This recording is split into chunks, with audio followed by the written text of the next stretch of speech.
Welcome to the Frugalpreneur podcast. I'm your host, Sarah St. John, and my guest today is a leading Australian business coach, mentor, and online business professional. Since he went from plumber to building an online business empire, he now dedicates his time to teaching individuals all around the world how to exit the rat race, replace their income, and live a life they always desired. Welcome to the show, Jaryd Krause. Thank you so much, Sarah. Thanks for having me. Well, good to have you. Can you tell us a little bit more of your background and history? I know I briefly kind of covered it that you started as a plumber and now you have online businesses and whatnot, but I'd love to hear more about your story. Yeah, sure. So I was plumbing, obviously, out of school. I was taught that there's two routes that we can go. We can go to university or college, or we can go and get a job. I went and got a job straight away. In fact, I was still at school whilst I was a plumber. So I was working 2 days as a plumber and 3 days at school. And over time, I just realized that I didn't want to be one of the old guys on the job site with gray hair pushing wheelbarrows of like gear around and the hard yakka, like the hard work. So I also, from working big hours, I kind of like put myself in a position that I had a pretty toxic lifestyle, a lot of drinking and not looking after myself. And in hindsight now, I look to where I was is I had to get out of that lifestyle. So what I did is I usually quit my job and I go travel for 6 months, come back home, work for a year, and then I go travel for 6 months or a year. And I did that about 3 or 4 times before I realized that, I don't want to go back to plumbing. Like, this isn't actually what I'm here for. This isn't actually what I want to do. And then I tried to work out how I could make money online. And so I was living in Egypt at the time when I realized, right, I'm not going to go back home broke. I'm going to work out how I can make an income online. And I jumped on the internet. And because I love traveling so much, I just typed in how to travel the world and make money online, which came up with a bunch of different options. Travel blogging was one of them. And that was the route I decided to go down. So I started travel blogging and I tried to make that work, and until everybody with an iPhone became my competition and a travel blogger. And then I realized that, I started a drop shipping business, trying to sell products online through a drop shipping store. And I learned a lot about SEO and organic traffic and blogging and stuff, but I didn't know much about digital marketing, paid ads for selling products. And so my store didn't go so well.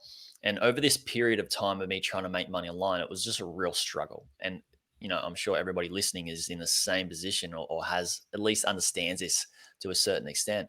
It's just so damn hard to make an online business work, especially now in 2020 when we're recording. So back then I thought, all right, I'm just going to keep at it. I can't give up on this. I need this lifestyle. This is what I want. Until I came across a stat. And the stat was a stat from the SBA, which is a Small Business Administration study, that 90% of all startups fail. And I thought to myself, Sarah, well, hang on, if 90% of startups fail, why don't I go away and buy one of these businesses that have passed that 90% failure rate and has a proven track record of actually making money each month? So then I went to Google again, my trusty Google education, and typed in how to buy online businesses. And so then I had to sort of teach myself how to buy these websites. And I bought one and it was making money, make great money. And then I bought another one and that made even better money. And then I bought a third. And by this time I'd bought 3 businesses and I had quit my job, replaced my income, and I was traveling. And that's when a lot of people kind of said, hey, Jaryd, how come you're traveling and you're not needing to work? I told them what I did, and then they said, dude, just please teach me this. And that's where I started my community of teaching people how to do this as well. Awesome. Yeah, I think that's an interesting, because most people, they think of starting their own business from scratch, from the ground up. Mm.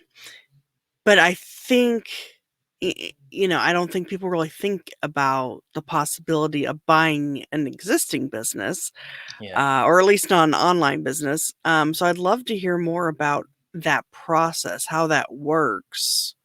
sure. Well, how many people do you know buy online businesses or buy websites or buy businesses at all, right? Like it was the same as me. I was like, I didn't even know this was a reality. That's why I had to go to Google to see if there were businesses that you could even buy. And I think it's just a massive shame that there's so much talk about becoming an online entrepreneur and how to get out of the rat race and how to make it work for us. And the main message is if we want to sort of get control over the future of our finances, have our own financial independence and our own lifestyle independence, travel and live anywhere.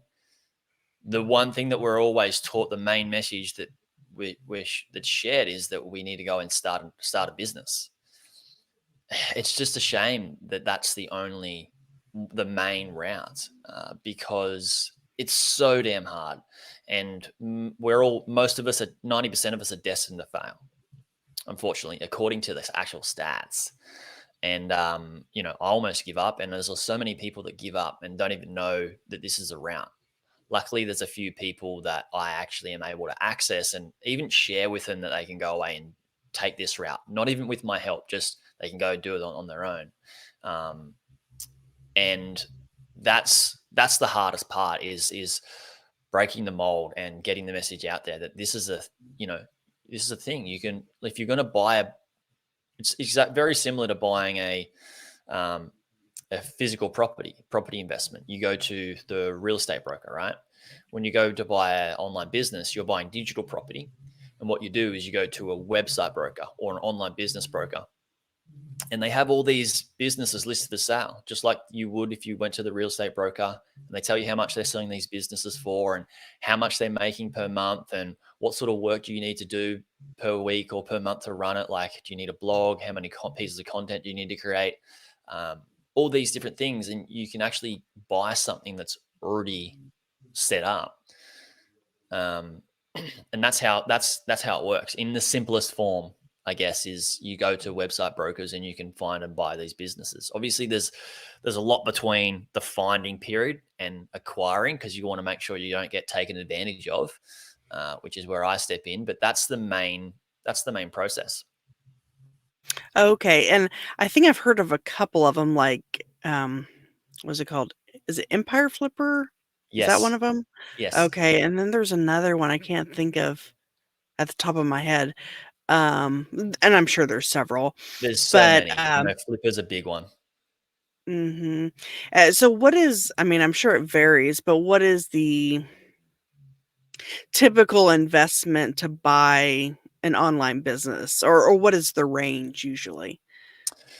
It's a great question. The range is anywhere from like $1,000 up to 100 million. It's such a big Oh, range. wow.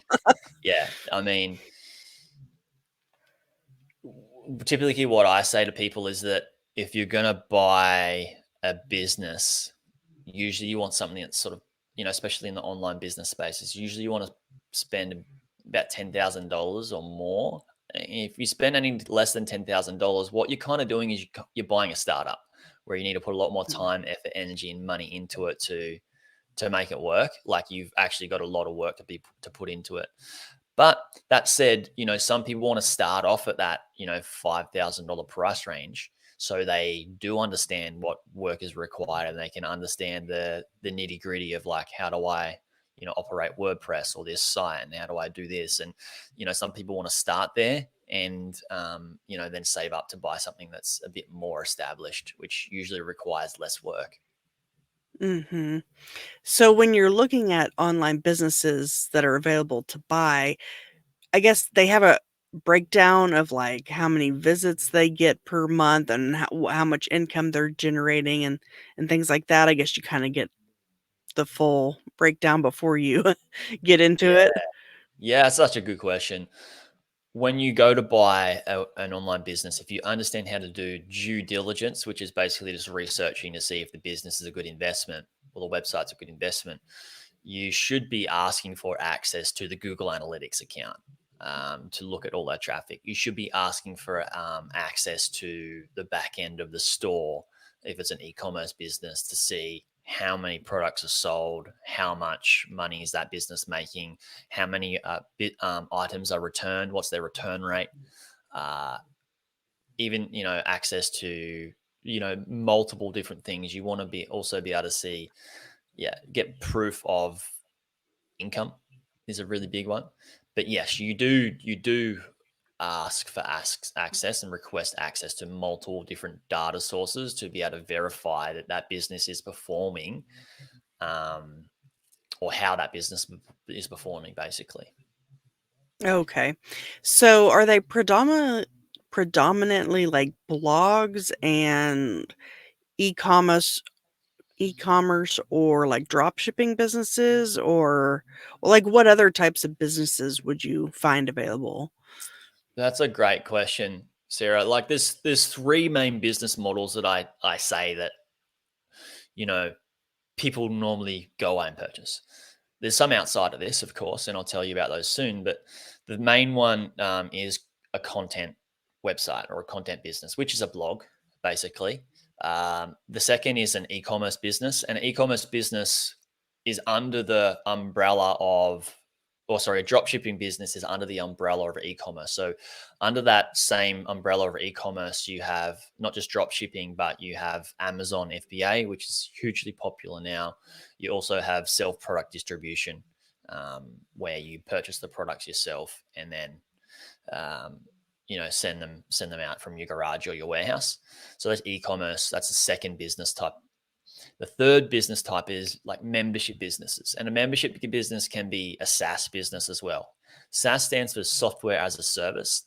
So, like what we're using now, Squadcast or Zoom, it's a paid software to use. Uh, these are that's a software that a business you can purchase, or an accounting software like QuickBooks or whatever it is, Zero. I forget the ones that are in America, accounting services. And then you have the different membership businesses like where people pay to use or get access to content. Okay. And it can be informational content or educational content, or it could just be um, entertainment content. Like Netflix is a big membership business, basically. So you have those three main business models. So content, which is blog, e-commerce, and then membership businesses. That said, there are different businesses out there. I just helped somebody purchase a Instagram account, an Instagram business that generated leads for in the real estate space. They just closed that deal a couple of weeks ago, and I'm also helping somebody look at purchasing a YouTube channel that makes a bunch of money from ads, and we may be able to monetize it through affiliate revenue as well as an opportunity moving forward. So there's many different types of business models that I work with, but they're the top three main ones are the ones I mentioned earlier, and it's easier for people to wrap their head around. Okay, that's interesting. So even like a social media page, like an Mm. Instagram page or YouTube channel. Wow. I didn't even think about that. Huh. Yeah, it's S- crazy. It's if it's a online asset that is producing a result, people will purchase it. Hmm. It's pretty cool. So I wonder, do you usually know like why someone's wanting to sell a business? Like maybe they started for that intention to build it up and then sell Mm. it, or what is usually the reason, I guess? There are a bunch of people that are great at starting website businesses, and they just start it up to sell it and make a big payday. Majority of people that are selling these businesses sit in two brackets. One is that they've been working in the business for quite a while, and they're either over it, um, and or they're trying to make it work, but they just can't, and it's or they're trying to it's declining a little bit. Their traffic and their revenue is declining a little bit, and they don't know what they can do to fix it, and just been in the business for many, many years, and they're just like, oh, I don't know what to do, but it's a great business. Maybe somebody else can run it. So they decide to sell it. Then you have other people in a different bracket that are like, this is the great business. It's excellent, but I'm not really into it anymore. And they've owned it for quite a while. And they want to just take that cash out and invest into a bigger business or invest into another investment. So I have a client who I've helped scale he bought a business, came into my mastermind. I helped scale his business, built a great system that produces a great result without him having to do any extra work. It's run by his team. And we've increased his revenue by 20% within a very short period of time. And he wants to sell the business. I'm like, dude, don't sell the business. We've just done all this work. Let's keep it and just keep building it and let it grow. You'll be able to sell it for more soon. He said, no, I just want to sell it because I want to buy a property. I want to buy a property behind my house. And I was like, okay, well, there's different reasons. Everybody's got a very different reason. That said, there are people that are selling failing businesses. And that's why we need to know how to do due diligence. So, does anyone sell like a service-based business, or does that not really work? Yeah, a service-based business like a marketing agency, you mean? Yeah, I mean, any kind of where it's an online business, but you're doing a service versus like a software where it's Yeah, fairly hands off.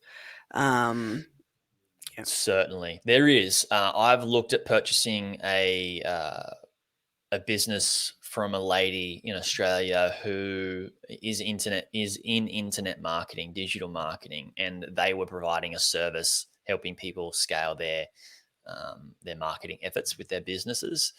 They had a team, but it was a service. And yeah, that business was for sale. And the reason she wanted to sell it is because she was very close to having a little child. So she's like, I don't want this business whilst I'm trying to, raise a child. So that's the reason why she wanted to sell her business. So yeah, there are service-based businesses.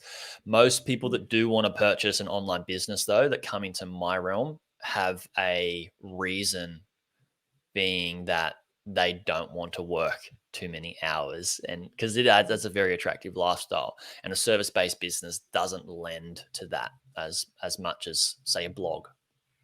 hmm So then, when someone purchases a business, I guess they get like the login information, and they get, I guess, SOPs or standard operating procedures, things like that to kind of keep the business running without anyone really noticing that it switched hands, I guess. Of course, let's go through an example. So say you've got a content website, a blog, and say it's on a certain niche, say fishing. Now, excuse me, the when you purchase this business, you'll get, and the business is making money through ad revenue on the site and affiliate revenue through selling like fishing products. When you purchase the business, you're going to get access to the logins. You're also going to set up your own ad account, and then you'll put your ads on the site instead, and then you also set up your own affiliate account, and then change the affiliate IDs over to your new affiliate IDs. So you'll make the revenue through your ads and the affiliate. So you have those two accounts. You'll have the WordPress site or whatever site it's built on, and then you will also have, depending on how much involvement is in the business, sometimes people will sell a business and the team goes with the business.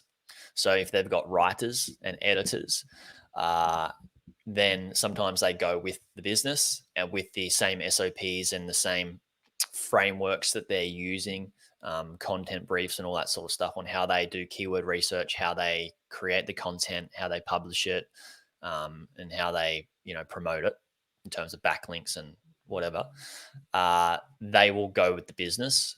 And then sometimes the team won't go with the business, but the owner is prepared to share their SOPs. And when you do purchase a business, what I suggest people do is they, in their contract for sale, in their agreement, asset purchasing agreement, is that they request some training from the previous owner.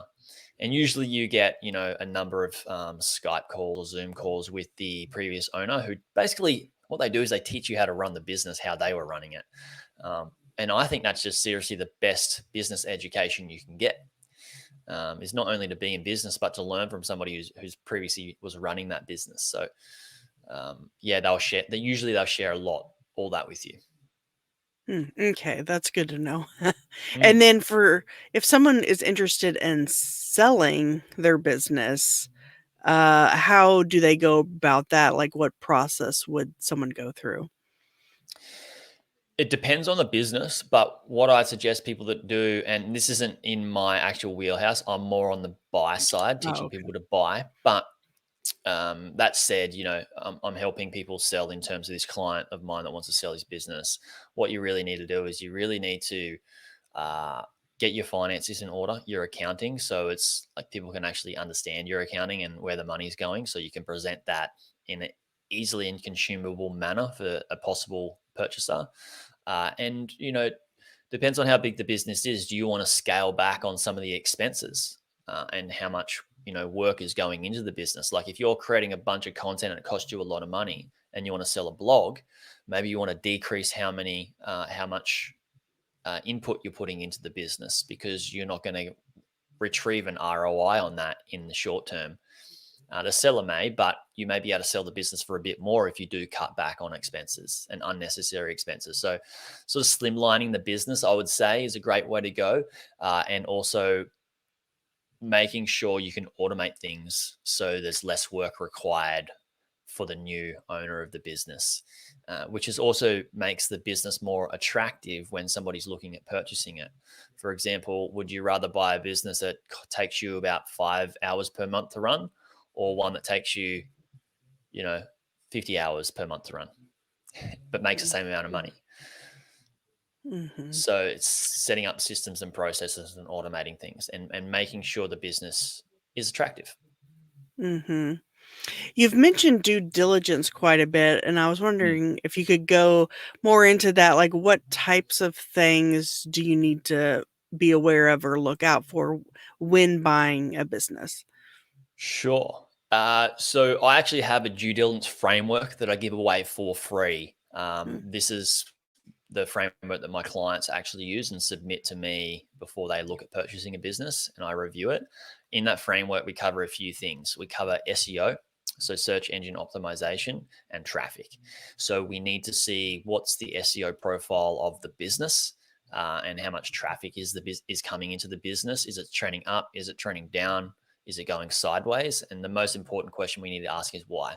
Why is the business sort of moving in that direction? And getting verification on that as well.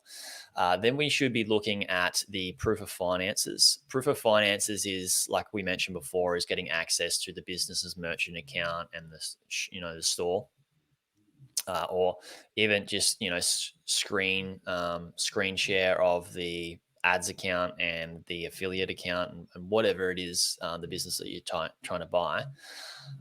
So that's proof of finances, and just confirming that they're there and it's making the money that the seller's telling you it is. Then we kind of check things like marketing and all the different formats of marketing. So how much are they spending on ads? Where are they advertising? If they're doing paid ads, how much content are they producing? What does it cost them? Email marketing, how big's their email list? How often do they email the list? What's the open rate? And then checking social media accounts. What's the level of engagement? So there's a bunch of different things that we go through and check, and it depends on the different business model. So, for example, somebody was purchasing this Instagram account had some different metrics they needed to check, compared to somebody that was looking at purchasing this YouTube channel. Thankfully, I know a lot about YouTube, and I'm building my YouTube channel, and I've got a lot of other friends in the YouTube space, so I was able to help him with due diligence through that. So it's really dependent on the business, but the main things we need to check is like how much traffic's coming into the business, okay, and that can be traffic onto the web page or into the social media account or the YouTube channel, and then how much is the business actually making, and what's the overall process, and then just verifying and vetting that process. Okay. And so I guess that's you help with that. And what else do you help with your business? Buyingonlinebusinesses.com, by the way, is the website. Um, oh, what else do you help with, or how does that process look if someone were to hire you to help buy an online business? Yeah, great question. So what I have is I have a community and membership where people pay per month to join, and we have a course. It's a buying online businesses course, and then we have a growing online businesses course. So what I actually do is I help people find, buy, run, and grow the business that they've just Mm. purchased. So I sort of share with them how to become an attractive buyer, which is an important thing. Sometimes you can uh, well, many times, and this has happened quite recently with a few of my clients, is somebody is prepared to pay more for the business uh, than one of my clients, but my clients will submit an offer that is lesser, and the seller of the business will decide to go with my client because they're more of an attractive buyer, meaning that they're easier to communicate with. They've got a lot more trust in that buyer that they're going to do justice to the business once they take over it. So it's not always about more money for the seller, more so about how easy is the transition of that asset to the new owner. So we talk about how to become an attractive buyer, how to buy the business for less, how to negotiate, how to get a great deal, how to make sure you're not going to go away and invest in a lemon. Right, a lot of people don't want to go. If you're going to invest $50,000, you don't want to take a huge risk. So for myself personally, I've looked at thousands of businesses. So when I look at one of their businesses, they get my eyes on it, and my team, and we get to make sure they're not going to get taken advantage of. And then once they've purchased it, we sort of nurse them through the migration of the business into their hands, and then what they need to do to operate it and run it efficiently, and then grow it. Okay. Yeah, I didn't realize it was a membership. So that's nice because so you're kind of with them through the whole process and Mm. whatnot. And I imagine some people probably buy more than one business. Of course, yeah. We've had people Mhm. buy multiple businesses, have a portfolio of businesses now. Depending on how big the business is and how big the portfolio is, sometimes people are accepted to join my mastermind where we get I do one-on-one coaching where we get a lot more scale from their businesses. So yeah, it's not just about finding and learning how to buy a business, but it's also about how to become a great online business owner as well, Mhm. and the Do you network and all the cool things that come with a community. right. Do you ever help people with, like, say there's a business that they wanna buy that's not up for sale, Mm. they just wanna buy it, and, like, how to approach that company with an offer that maybe they would consider? Yeah, of course. That's such a phenomenal question. We have some templates and processes on how to approach businesses, to sort of test their level of interest if they're looking to purchase as well. This is a strategy that is not common, but very doable with these templates, and it's a hit and miss approach sometimes because you may see this amazing business and go, hey, I'd love to buy this, and it's just not for sale. So Mhm. it's a tougher one to stomach unless you are prepared to really go the long haul and do a lot of outreach to multiple businesses within that type of niche that you're looking for, or that type of business model. 'Cause there's one that it's a blog that I'm interested in only primarily because of the domain. Like, I Mm, wanna buy it just so I can have the domain pretty much and yep. then do whatever. So I'm kind of like I did approach them once, and my it was one of those things where it's not for sale, but if you give them the right offer, they might consider it, but my offer wasn't high enough. Yeah. Um, so I didn't ask how much they'd be willing to part with it for, but I don't know. You did ask for them. You did, and they didn't give you an answer on how much they would sell it for. No, I don't think I did ask that. I Okay. guess I should though. Yeah, it, it's a tricky one. It's a bit of.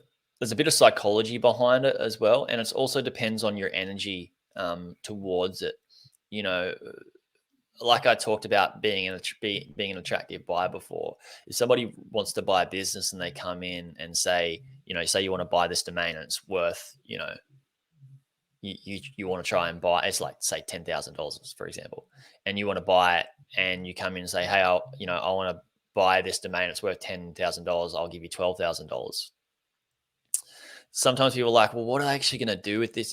If I'm the seller of the business, I could make more money, but that's not something I want, right? I don't, you know, I'd rather the business go to a good home, um, and and it be nursed through a great journey with the next person. So I think it's the energy and the strategy in which you approach that person and that business in a very humble way, and with good energy and excitement towards that domain and that business, and what you're going to do.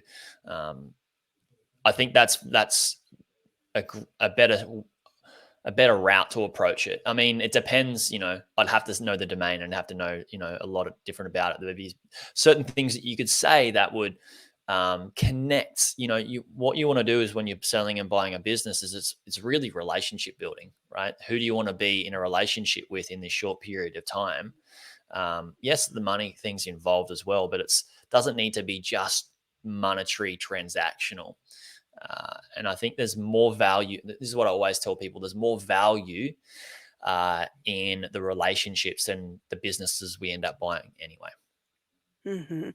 Yeah. So basically, I'll just go ahead and say it.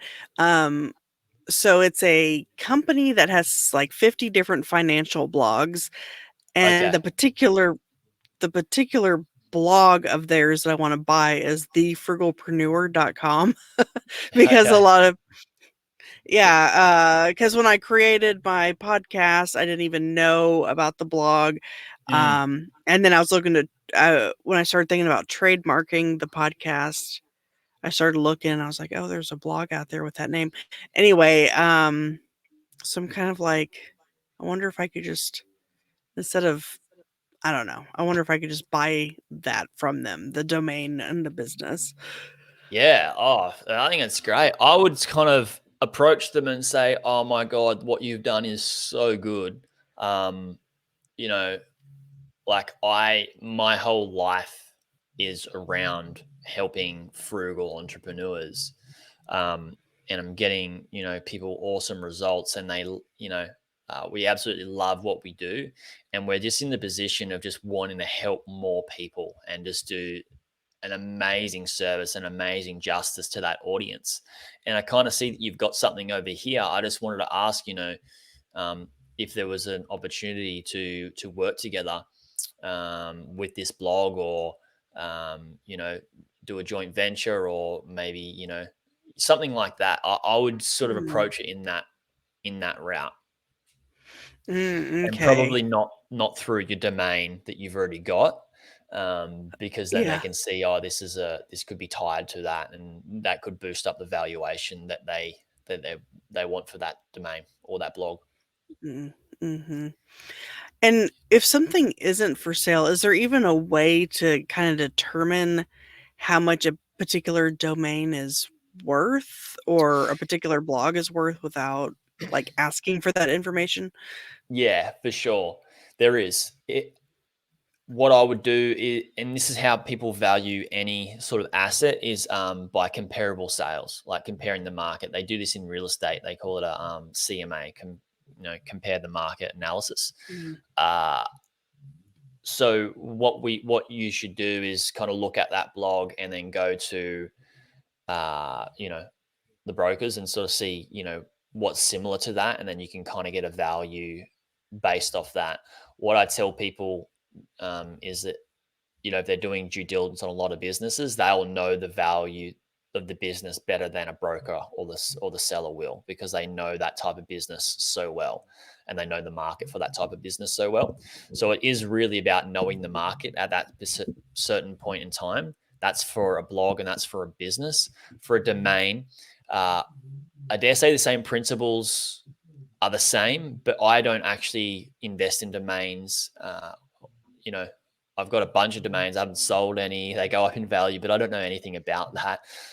So I would say, in terms of just purchasing the domain in itself, then you know they you'd need to go away and look at the domain registers and odis.global, who's a sponsor of some of the stuff that I do. They sell domains, and check out what a similar domain selling for and why, and then that'll help you get a valuation comparing it based on the market. I would also, just thinking out loud now for this particular business, if your approach was, hey, I want to just purchase the domain, shut down that site, and refer that domain to my main site, that's not I dare say that's not going to be attractive to that particular business. So that's why I say building a relationship and understanding what they want is really important. When you want to purchase something from somebody, you in sales, you kind of need to know what they want, what their goals are. It's like selling a car or buying a car, is working out, why they selling this. Like, do they need the money to be able to afford a better car for their, because they're growing family, right? If you talk to them in that language, then you're more likely going to be able to purchase that car because you're helping them with their goal. Whether somebody else just doesn't care about them, they just want the car. Who would you prefer to purchase from or Mm-hmm. sell your car to? See what I mean? Like, these are the types of, like, too many people are too transactional now in terms of money and time and all that sort of stuff, but don't realize that human beings are the asset. The relationships are the real value. That's the asset there. So that's what, and not just trying to fake a relationship just to get what you want either. It needs to be genuine. Human beings can actually, we're amazing lie detectors. We can genuinely tell when somebody's being genuine or not. Mm-hmm. Yeah. So then, and I know you said, like, don't email them from my domain, or, make that clear in the beginning, but at a Or maybe certain. you could, if you came from that approach, and you say, Mm, like, I want to keep this going. I want to inject some fuel into that business and, combine my business with that business. There's a mm, different, it depends on the strategy you want. I mhm. was just sorry. My apologies. I was just thinking out off the top of my head, and sometimes the things that fly out aren't great. 90% of the things aren't great. 10% are, and it makes up for the 90%. Yeah, and then the whole joint venture, that's something to consider. Yeah, Mm, so yeah, I have a lot to think about how to approach that. But I appreciate your input on that, because that definitely does help me so figure out welcome. kind of how to approach that. Well, Yeah. awesome. Well, um, so people can learn more at buyingonlinebusinesses.com. And do you have that framework on that website, that free framework? Yeah, I do. If you go to the same website, there's a tab called free resources, or if you just go to Mm, buyingonlinebusinesses.com/free resources, there's that framework. There's a bunch of other things, like a tool that I've created to help people value businesses and rate businesses. Um, a lot of cool free stuff there that people can grab if they want. Yeah. awesome. Yeah, and I'll also have show notes at thesarahstjohn.com/Jaryd. That's Jaryd. Well, did you have anything else you wanted to go over before we end? No, I think that was a really fun discussion and chat. My main message is for people is that you don't need to do what everybody else is doing. You don't need to start something if it's not going to be the right option for you. Hmm. Yeah, I mean, I think this is an avenue a lot of people haven't even thought of or known Mm, about. So that's yeah. awesome. I appreciate it. Thanks so much for coming on today. Thank you so much, Sarah. I really appreciate being here. It was great. Well, you have a good day. You too. Thank you.